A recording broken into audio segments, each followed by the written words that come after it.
everyone in Maccabee Nation. Welcome to our sixth interview. We're joined today by Jordan Berman. Jordan has a media and apparel company called Stars of the Tribe, which celebrates Jewish icons and smashes stereotypes. On the media side, Jordan produces 60-second videos for social media that profiles Jewish athletes like Jack Hughes of the NHL, New Jersey Devils, and Sue Bird of the WNBA Seattle Storm. Stars licenses game footage from all major leagues. On the apparel side, they make t-shirts, hoodies, hats that have a fierce mascot. Yep, there he is. And they also make top 10 lists. Those I thought were really cool. So the top 10 lists of shirts from, there you go. And, they do that for every sport across the country. I saw you over on LinkedIn making some really inspiring videos, and I reached out, and I really appreciate you taking time to join us today, Jordan. Yeah, my pleasure, Jason. Really excited to be here. And, you're talking to a guy that, obviously Hanukkah is one of my favorite holidays. So anything having to do with Maccabees and that kind of toughness and resilience, I'm all about. So I really appreciate the opportunity to talk with you today. Awesome. And so can you tell us a little bit more, we went over your background briefly, but where did the idea for Stars of the Tribe come from, and how'd you kind of get into this line of work? Yeah, there was definitely like a big bang moment for Stars of the Tribe, and it actually all started in October 2022. So if you remember, the same month, Kanye West and Kyrie Irving both started spouting all this anti-Semitic garbage. And I'm a dad. I'm a dad of two teen boys who love hip hop and love basketball. So there's nothing worse than seeing two of the biggest icons in those areas start trashing your people. And so one of the big things that got to me is I said, man, here are my boys that I'm raising to be very proud, strong Jewish men. And all of a sudden pop culture is like going to war against the Jews. Again, this is 2022. Well, the next month, I was at an event where I met the largest Jew I've ever met. And by the way, I'm a pretty big Jew. I'm 6'1", 210, all right, 212. I train in Brazilian Jiu-Jitsu, and I meet this guy, 7 feet tall. His name is Danny Shays. His nickname is Jewzilla. He played 18 years in the NBA against like Shaq, Kareem Abdul-Jabbar, Patrick Ewing. And I was at an event that celebrated his father, who was getting a Legends Walk statue from the Sixers. His dad is Dolph Shays, the greatest Jewish basketball player in history. He was basically the Michael Jordan of the 50s. So he won the 1955 World Championship in the NBA for the Syracuse Nationals, which then moved to Philly to become the Sixers. He was a 12-time All-Star. He's in the Naismith Hall of Fame. I'm like, wait a second, Jews can ball? And so I meet this guy, Danny, the son of Dolph, and Danny has an incredible epic legacy. And I go back home and I ask my boys, how many professional Jewish athletes can you name? And they go, I don't know, Sandy Koufax and maybe Julian Edelman. So I buy him a book. I buy my boys a book. And I show them this book and they go, Dad, we're not reading that. That book, it has like, black and white photos in it. And they're looking at a photo of Mark Spitz with a 1970s kind of porn style mustache. And the last thing they're going to do is read a book. And I wait a second. What do? They watch short form video on TikTok, on Instagram, on YouTube. Hey, I'm a video producer. You know what? Why don't I create short form video content that celebrates Jewish sports icons that smash stereotypes? And Jason, the strangest thing, I go onto YouTube, I'm like, someone must already be doing this. So I type in Jewish athletes and Jewish sports. 2 of the top 4 results were jokes that Jews are not athletic. One of them, of course, is that famous scene from the movie Airplane where the stewardess is walking down and someone says, oh, can I have something light to read? She goes, oh, I have this leaflet of Jewish sports legends. And I'm like, wait a second. Why are people, pardon my French, shitting on Jewish athletes when we have an incredible legacy of some of the toughest, most achievement oriented athletes in the game? I mean, and not just Sandy Koufax, and not just, Sid Luckman, Julian Edelman, Ali Raisman, Sue Bird, Jack Hughes, Zach Hyman. The list goes on and on and on, Alex Bregman. So basically I said, I need to tell sports stories in a contemporary approach that is very different than most of the Jewish sports content, which is created by baby boomers who are looking back at the good old days. So they're writing the books, and they're doing the 2 hour long documentaries. Who is creating content for the new generation, and who is the current Sandy Koufax? Hmm. So my whole focus is, man, what is going to inspire my boys? It's going to be celebrating the sports icons that they love. Who's their Sandy Koufax? Who's their Sid Luckman? Who's their Dolph Shays? And then after October 7th, they just took on this incredible new urgency to demonstrate Jewish toughness, which we're doing through sport. So that's really how it all came to be. Yeah, I really appreciate that detailed explanation. And especially describing, your passion for this project. Where do you think that comes from initially? The kind of nebbishy Woody Allen type Jewish image. And I remember growing up with that as well. I definitely didn't grow up thinking that I could do anything athletic at a high level, and didn't feel like I saw anyone representing Jewish people, at least that I was aware of. Yeah. So where do you think that all comes from?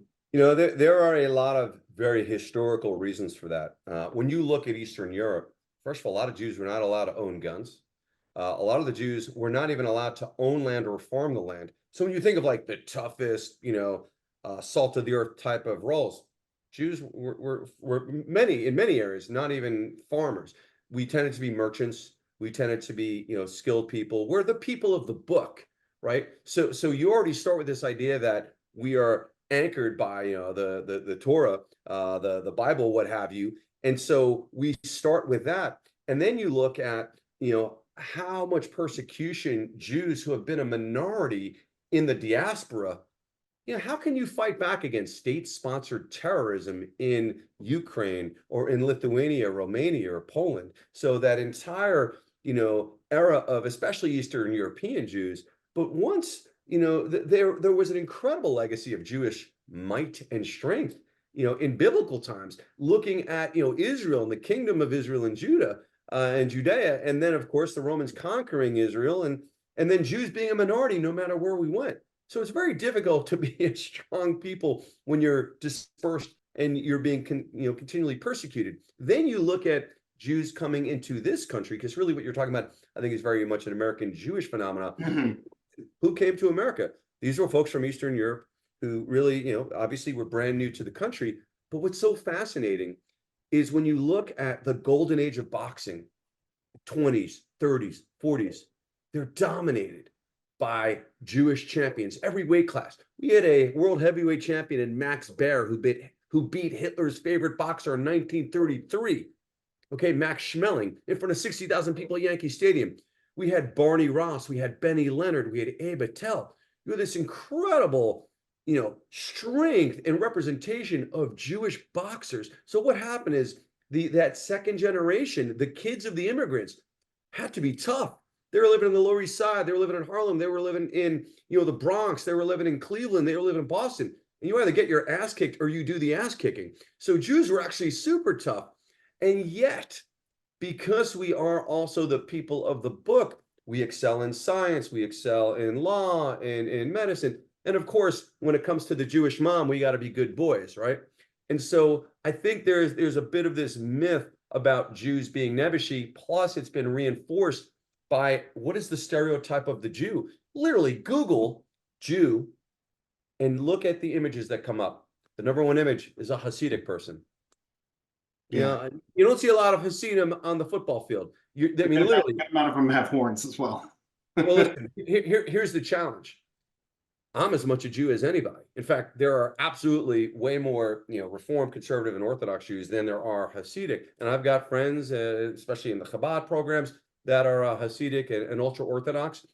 But when the popular image of a Jew is someone who's Hasidic, who doesn't play sports, who doesn't work out, who's really so focused on the study of Torah, it's kind of no, mystery why we're perceived that way. It's as if someone was, you entered in Black American and you saw a rapper or an athlete or a drug dealer, all these stereotypes of who Black people are.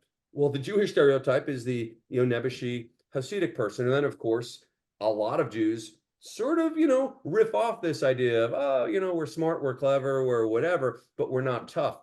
And you see that in a lot of Jewish comedians, which always pisses me off. Because let me tell you, I'm the smallest guy in my house where I grew up. My younger brother is 6'5", my older brother is 6'3", my dad was 6'3", my uncle was 6'7". I mean, my nickname is the Bear Jew for many reasons, one of which is I'm a big dude. And of course, we've got plenty of lower back hair, but my last name is Berman, right? So you had to be tough to survive in my household. So I look at Jews, we're the toughest people alive. We're the most resilient. But unfortunately, hey, people love the idea of weak Jews. They love the idea of Jews as victims. What they don't like so much are Jews as victors, Jews as tough. I mean, there's an entire, economy around the Holocaust. And of course, it's critical that we ensure people learn the lessons. But man, people that don't like Jews, they tend to love us as victims. We need to change that narrative and define who we are and how we want to be seen. Yeah, I think that segues well into a question that I wanted to ask later, but seems appropriate now. What it seems like there are a lot of actors and sometimes comedians or athletes or whatever they are that have made a kind of a career of riffing off Jewish stereotypes, and they've gotten real silent about the current conflict and rising anti-Semitism. Do you feel personally like those type people who have that type of platform have an obligation to speak up at times like this, or is it a personal choice? What are your personal thoughts and feelings on that? Well, listen, if I were black and I were talking about Michael Jordan not stepping up for the black community or something like that, right? Michael Jordan often got that. Hey, why are you not, fighting against injustice for the black community? And say, hey, Democrats and Republicans both buy sneakers. The way I look at it is there are a lot of, people love Jews. They love Adam Sandler. They love, Seth Rogen. They love comedians. They love, Drake. They love Adam Levine. They love Pink, etc. But there seems to be an issue with the Jews, meaning this idea of a conspiracy when Jews get together, something's going wrong, right? And so when I think about Jews that have platforms that are not using them to call out hate, they're abdicating their responsibility. I hear Michael Rappaport talk about this all the time, and he rails against them. Julian Edelman will talk about it a little bit differently. He'll kind of come with, hey, we need to encourage people with positivity to stand up. I mean, I can just tell you from my network. So I'm on TikTok as Jordan Berman. I'm on Instagram as Jordan Berman. And on my professional LinkedIn for Jordan Berman, I'm posting my Jordan Berman journal videos because I think it's critical to shine a light of truth on what's happening, but also be a little bit of an example of, hey, you can be unapologetically Jewish and you can speak out against Jew hate and Israel vilification and not get canceled for it. I think a lot of Jews feel like, wow, the progressive left, which is kind of famous for canceling, and you could argue maybe it happens on the right as well, but on the progressive left, you've got the IDF, which is, destroying Hamas. And unfortunately, much of Gaza is in ruins because Hamas is embedded in infrastructure and, has no issue with martyring their own people. But I feel like there are a lot of Jews who, have been hanging out in those progressive left circles and kind of feel like, oh, let me kind of keep a low profile because I don't want to offend any of my friends. Here's the problem. After October 7th, when you would have expected that the world, and especially the progressive left, would line up behind Jews for getting murdered because we're Jewish, you heard total silence. For me, I immediately shifted out of the progressive left, not only in the center, but I'd say a little bit right of center. And so my message to Jews that are maybe in that center, or maybe a little bit on the left side, like, hey, you have an opportunity to be a hero for your kids. Forget about for you. Might you find someone who's, as a Jew hater that doesn't sign a deal with you because you're Jewish? Yeah. But let me tell you though, I'd much rather bet on those that are allies of Jews and Jewish business leaders against folks who are on the far left and have a pro-Hamas Islamist agenda. So for me, I've seen nothing but upside when I am proudly speaking of who I am, but also speaking with a level of compassion for Palestinians. I have zero compassion for Hamas, a terrorist group that is destroying, Gaza and martyring Palestinians. So there's a very fine line. I think the key is, if you're speaking truth, if you're representing your people, you have nothing to fear about. I've had such an explosion in my network, and quite frankly, from like a business perspective. So I'm hopeful that Jews will kind of step up and say, okay, if I am support of Israel and support of Jews, and I talk against Jew hate and Israel vilification, there's no penalty. This is the time. This is why you were born. And if at the very least, think about the example you're setting for your kids. If you want your children to be proud Jews, they're looking at you. So if you're not taking a stand, what message are you sending to them? Yeah, I very much agree. I think that there's often a fear, that people think, they'll be eaten last, kind of, if they're not outspoken, that they'll somehow avoid anti-Semitism or Israel vilification, and it's not really the case, and hard to get people to see that. It's foolish thinking, and unfortunately, Jews have been playing defense in America for a long time, and a lot of that is baked into some of these narratives of you're an oppressor or you're oppressed. And oh, by the way, if you have less melanin, you're an oppressor. And oh, by the way, if you're successful, you have money, you're an oppressor, you're privileged. There's a lot of Marxist sub threads kind of in that. And so when you're a Jew, and by the way, we're not very dissimilar than, let's say, Asian Americans in terms of, hey, we're very family oriented, we're very achievement oriented, we're very focused on seeking academic and professional success. And so sometimes there's a little bit of an embarrassment of riches in terms of, hey, we have a great culture. We have a culture that celebrates all these positive things that help you be successful. Why are we embarrassed by that? And the thing I have learned is that, hey, no one is ever going to make me feel bad about who I am for who I am. Even when, every other group, especially if they're perceived as downtrodden or underprivileged, sort of get celebrated. That will never happen again. I will never allow Jews to be seen as, some other group, a group undeserving of our accomplishments or what is great about us. We cannot play that game. We are victors because we come from a culture of victors and victory and perseverance. And so we need to celebrate that. And you know what? If people don't like it, pardon my French, they can go fuck themselves. Yeah, I appreciate that.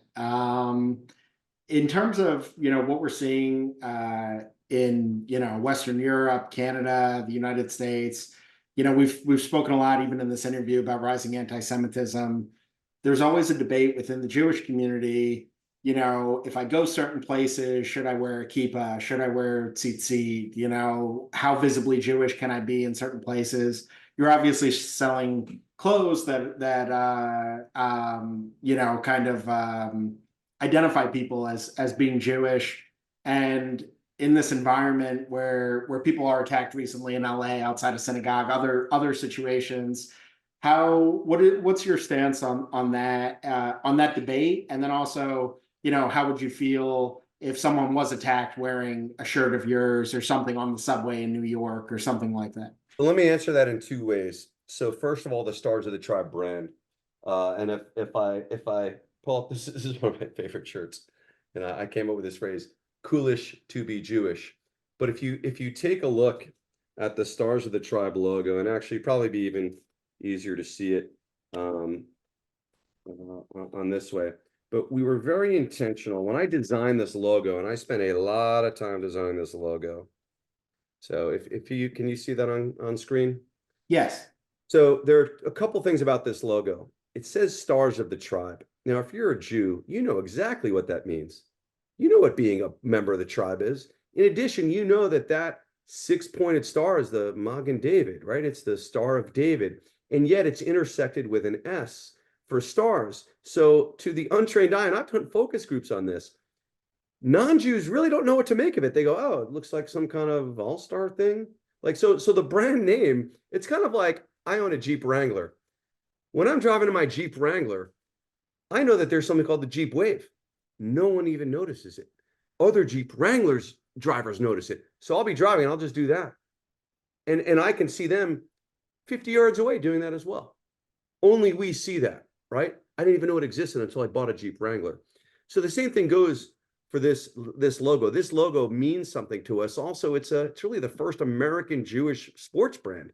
So when you see the blue star and the red stripe, you know that this is something that is unapologetically American as well. And so those things combined mean that if you're a Jew, you know it. But if you're not a Jew, you don't know what Stars of the Tribe is. The other thing is look at our Moses mascot. So the funny thing about Moses is everyone loves Moses. I've had Christians and Muslims debate me. No, he's our prophet. I'm like, listen, we share JC. We're happy to share Moses. But the point being is, I've had evangelical Christians come up to me and go, bro, I love that shirt. And I'm like, are you Jewish? I'm like, no, I'm a Christian. I love that shirt. And I'm like, oh, I designed the Moses mascot to be a fierce and fun mascot for the Jewish people. I mean, the whole story behind this, Jason, is I was visiting colleges with my younger son, who's a high school senior, and we go to USC and we see Tommy Trojan everywhere in every shirt and every hat. We then go to Michigan State and we see Sparty the Spartan on everything. I'm like, you know what? Jews need a mascot.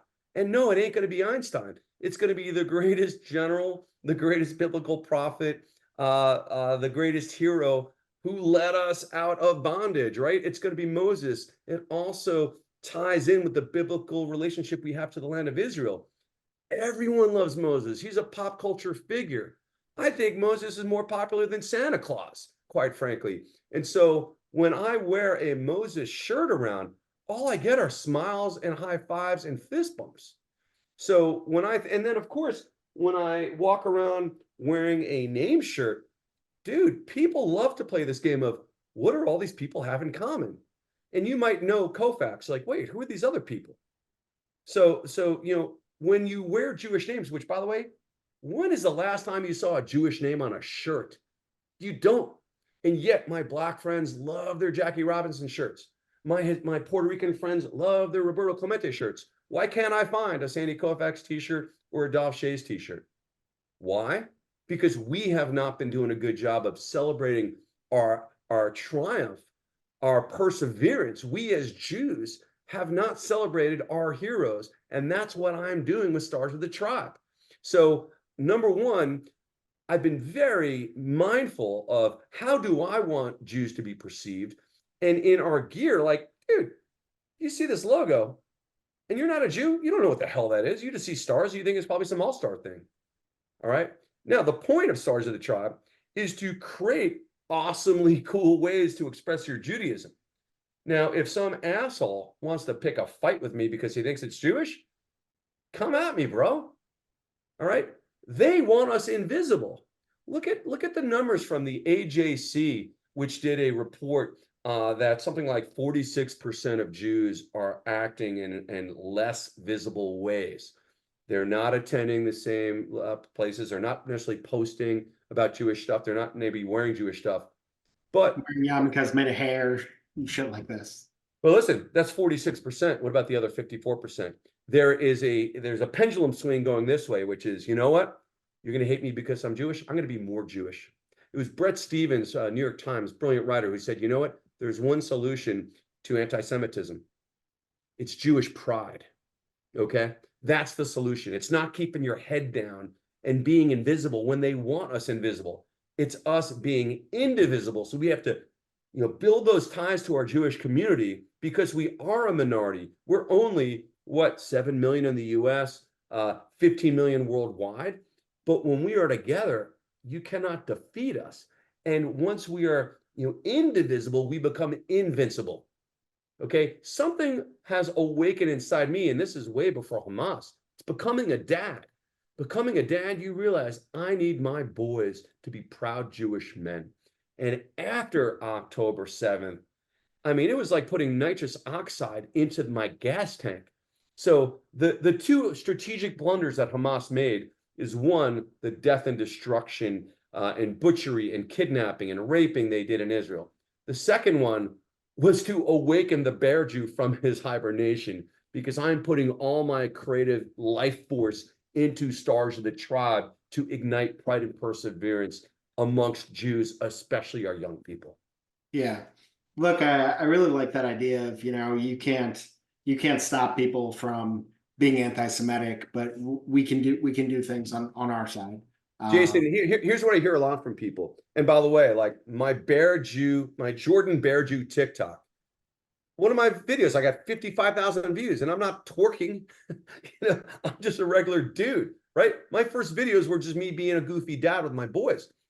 And what I've seen is occasionally I'll get a comment like, we need, Jews got to just keep our heads on, down, and, we can't give people a reason to not like us. I'm like, they don't need a reason to not like us. People are going to be ignorant. They're going to be malevolent. They're going to be moronic. So we don't need to give them a reason. Douglas Murray, and I think he quoted, Rabbi Sachs, when he said, anti-Semitism is a shapeshifter. They'll hate us because we're rich or we're poor, we're accomplished or we're not accomplished, we have a home state in Israel or not. We don't need to give anyone a reason to hate us. So I say live unapologetically. The hate's going to come either way. The question is, are you going to fight standing up, or are you going to run and hide? And let me tell you, as a fourth generation American Jew whose grandfather fought in World War II against the Nazis, I ain't going anywhere. Yeah, and that's a lot of what we're trying to do with Maccabee Nation as well, is build stronger bridges and unity between diaspora Jews, Israelis. And so we're always looking for people who are moving that mission forward to come and tell this community what they're doing. So I really appreciate you coming on the show today. Is there anything else that you would like to share with people in the community, or anything you want them to know about the work that you're doing? Yeah, two things. One is, I think people make a decision as to, are they going to put some skin in the game of being Jewish? They might see Jew hate. Maybe they'll read stuff. They're not really sure what to do. Maybe they'll write a check, whatever it is. We have an incredible opportunity to be heroes for our kids. I went to the Nova exhibition at 35 Wall Street.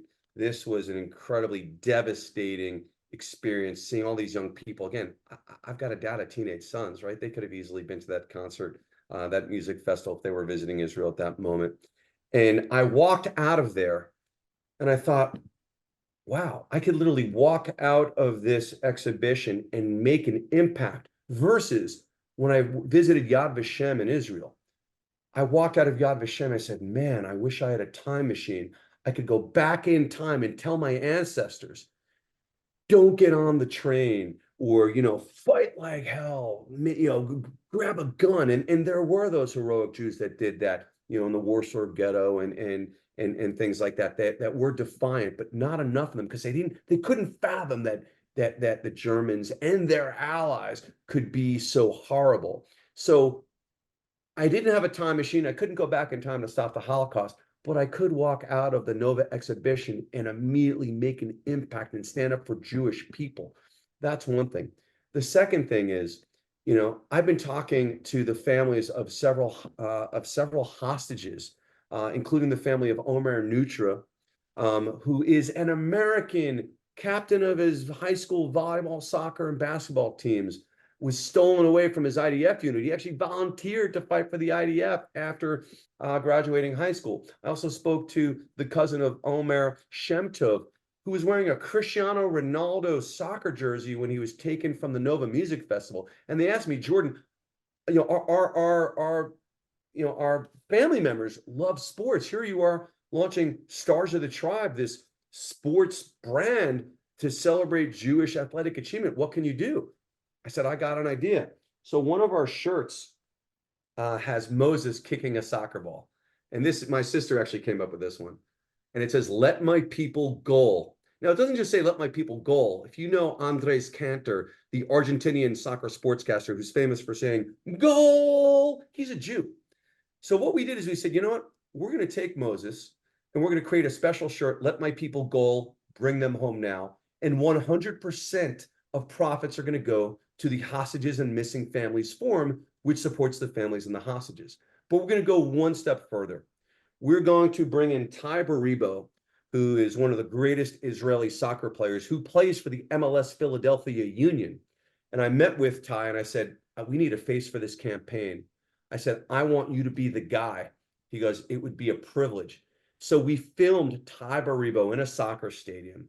And we're going to be launching this incredible video with Ty that ties in soccer and these hostages. And we're launching a campaign July 23rd that we're calling the Let My People Goal Challenge, where we're asking people film themselves kicking a soccer ball.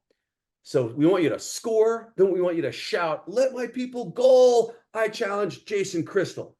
Then we want you to share it, post it on social media with hashtag Let My People Goal, GOAL, hashtag Bring Them Home Now, and tag Stars of the Tribe, because we're going to be giving away some signed Ty Baribo jerseys. So you're going to score, shout, and share, "Let my people goal," while kicking a soccer ball. And we want this to create a movement to bring home the world's hostages, because so many people don't understand there were hostages taken from 24 different countries in Israel. 24 different countries. Mhm. And this hostages issue, especially driven by Islamist jihadis like Hamas, like Hezbollah, like the Houthis, this is a global problem. So instead of this being a Jewish or Israeli problem, this is a global human rights problem. So this campaign, Let My People Go, is launching July 23rd. And we're going to bring the world's hostages back home, including the 120 Israelis and 8 Americans that are still being held 9 months later. Unacceptable. So Yeah. stay tuned for that. Well, I really appreciate you being here. That sounds like a really awesome initiative. We'll include links to all that in the comments when this posts. And thank you, everyone in Maccabee Nation, for tuning in. And we'll see you next time. Thanks, everybody. All right. Thank you. Take care, Jason.